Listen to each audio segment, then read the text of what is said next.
Ryan Noah with you from Cards of Light, a tarot journey. Good to see you again.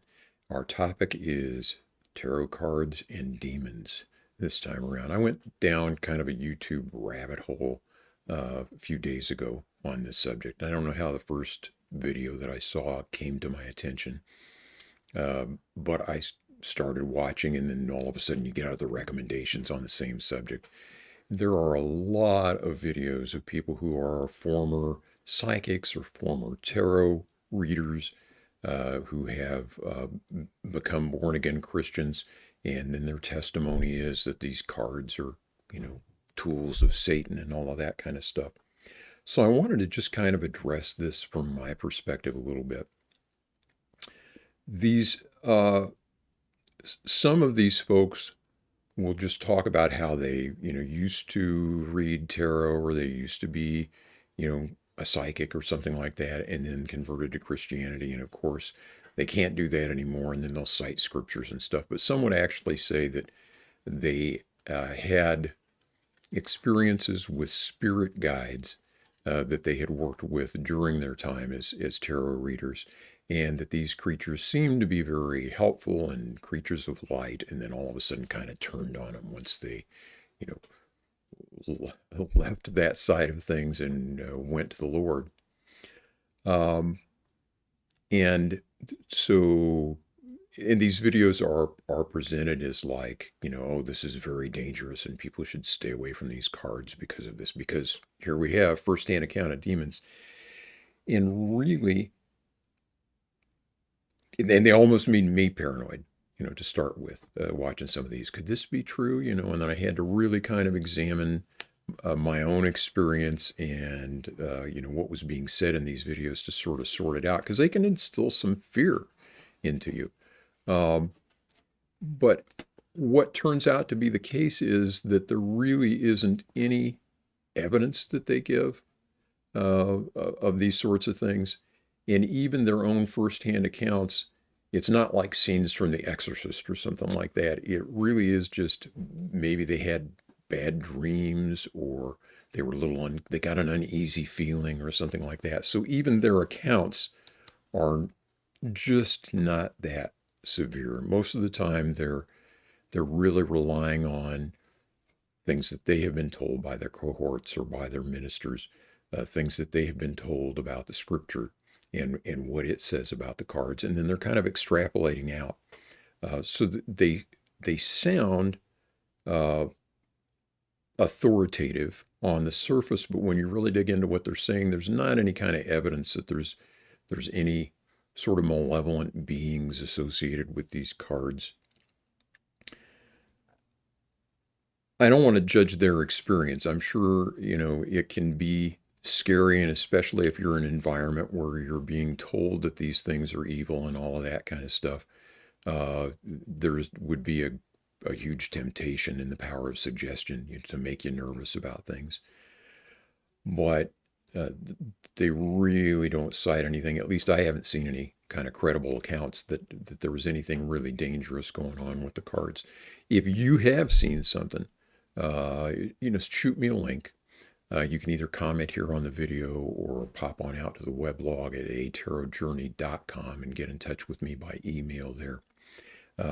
But like I say, so far I haven't seen any kind of, actual evidence that there's anything like this going on. Here's another thing to take into account. As far as I'm concerned, these folks are wrong about everything else too. They have a long list of things that they believe are satanic or sinful or demonic. It's music. It's any sort of spiritual practice apart from what they do. Yoga is a target. Wokeness is a first class ticket to hell.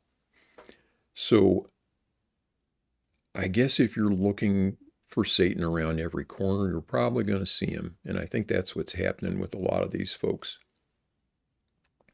In terms of the scriptural side of this, for people that are concerned about that, I'm going to link in the description box here to an article that I wrote on this. It's pretty extensive. There are a couple of scriptures from Leviticus that usually get cited when people say, oh, tarot cards are evil, or Christians shouldn't mess with tarot cards.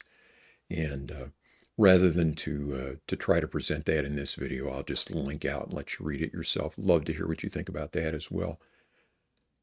So, are these cards gateways to letting demons or other malevolent agents into your life? I think that's the question. And I can really only answer this from my own experience as best I can. In my life, the cards have certainly been nothing but a blessing. All kinds of,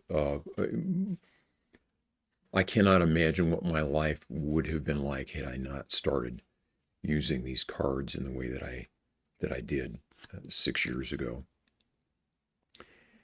And to ask if they are demonic, it's for me kind of like asking, is coffee demonic?